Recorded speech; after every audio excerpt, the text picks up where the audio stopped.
Hi friends, मी आरती boutique चॅनलमध्ये तुमचं खूप खूप मनापासून स्वागत आहे। तर मी आज तुम्हाला दाखवणार आहे की रेडी गळा आलेला आहे। तर रेडी गळ्याचा हा जो पोर्शन आहे ना खूप मोठा आलेला आहे, म्हणजे तो शोल्डर म्हणजे गळा रुंदी आहे ना तर ती खूप मोठी आलेली आहे। हे बघू शकता, खूप डीप गळा आलेला आहे। तर मग ते काय होणार, असं जर मी शिवला तर तो शोल्डरमध्ये नीट बसणार नाही, म्हणजे तो एक्झॅक्टली असा गळा हवा आहे आपल्याला। हे बघू शकता तुम्ही, हा पोर्शन कसा जवळ आलेला आहे, तर आपल्याला असा गळा पाहिजे, म्हणजे हा एवढा पोर्शन एक्स्ट्रा दिलेला आहे आपल्याला।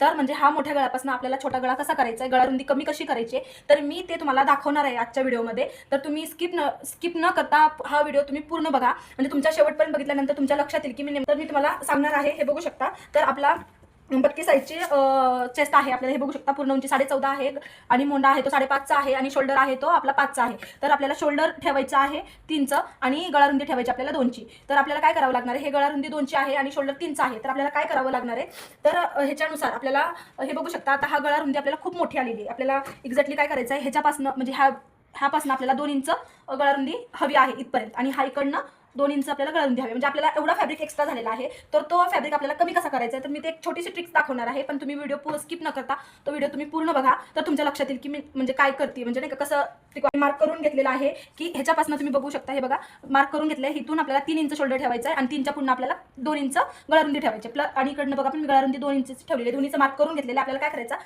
हा जो मार्क आहे एकमेकांना हे करायचं, म्हणजे थोडक्यात आपल्याला एक टक्स मारून घ्यायचं आहे। हे बघू शकता, हा मार्क आणि हा मार्क आपल्याला जुळून एक टक्स मारून घ्यायचा आहे एकदम ह्याच्यामध्ये। तर मी टक्स मारून घेतली आहे, तुम्ही बघू शकता।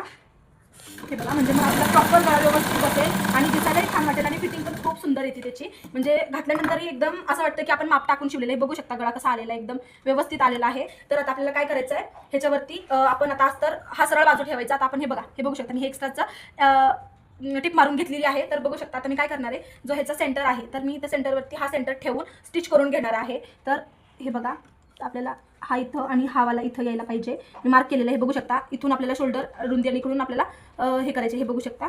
तर आता ह्याचं पण सेंटर काढून घेतलेलं आहे, जेणेकरून हा हल्ला नाही पाहिजे, म्हणून मी काय करेन, सेंटरला एक टिप मारून घेते, म्हणजे जेणेकरून मेन फॅब्रिक आणि अस्तर दोन्ही हलणार नाही, म्हणजे एकदम व्यवस्थित आपल्याला गळ्याचा आकार शिवून घेता येईल असं मी एकदम व्यवस्थित टिप मारून घेतली आहे सेंटरला। हे बघू शकता, मी टिप मारून घेतलेली आहे।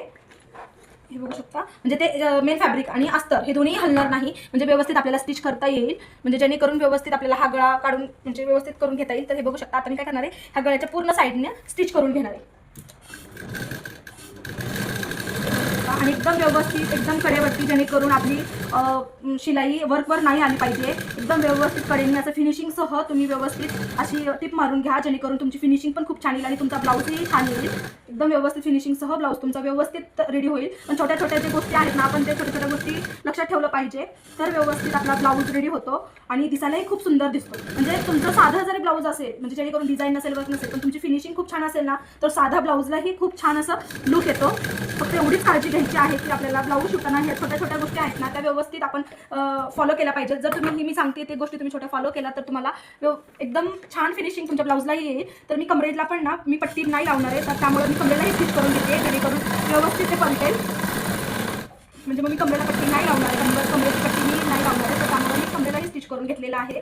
तर हे बघू शकता, मी गळा पण स्टिच करून घेतला आहे आणि कमरेलाही स्टिच करून घेतलेला आहे। आणि आता मी काय करणार आहे की हा जो गळा स्टिच केलेला आहे ना, तर तिथं मी तिथनं थोडंसं एक अर्धा इंचपेक्षा पण कमी, म्हणजे पाव इंच असा मी कापड ठेवून स्टिच करते, जेणेकरून कापतीये, जेणेकरून तुमचा जो स्टिच मारलाय ना, तर तो कट नाही व्हायला पाहिजे, तर मग परत प्रॉब्लेम होईल।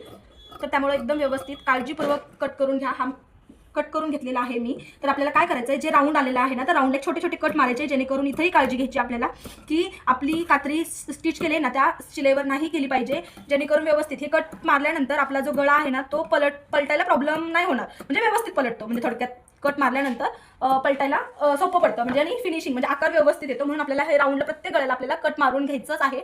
आणि आता आपल्याला मी हे पलटणार, खूप सुंदर असा पलटला गेला आहे आणि स्टिच पण खूप छान आलेली आहे। हे बघू शकता, कुठं आत नाही की आत बाहेर वगैरे नाहीये, कुठं काहीच नाहीये, व्यवस्थित। आणि बघू शकता किती खूप डीप गळा होता की नाही, तो किती व्यवस्थित झालाय, जेव्हा आपल्याला एकदम व्यवस्थित झालाय। बघू शकता, हा असा आत गळा आहे, जेणेकरून आपल्या शोल्डरला प्रॉब्लेम येणार नाहीये आणि टक्स मारल्यानंतर नॉर्मली असा होणार आहे। तरी मी तुम्हाला लगेच टक्स मारूनही दाखवते। आणि हे बघू शकता, आपल्याला काय करायचं आहे, आता आपल्याला दाब टिप देऊन घ्यायची, जेणेकरून बॅकचा अस्तर आणि फ्रंटला दिसणार नाही, असं आपल्याला व्यवस्थित अशी फिनिशिंगसह आपल्याला टिप मारून घ्यायची। आपल्याला हलकंसं बॅकचा अस्तर आहे ना ओढून वगैरे लावायचं, म्हणजे व्यवस्थित फिनिशिंगसह.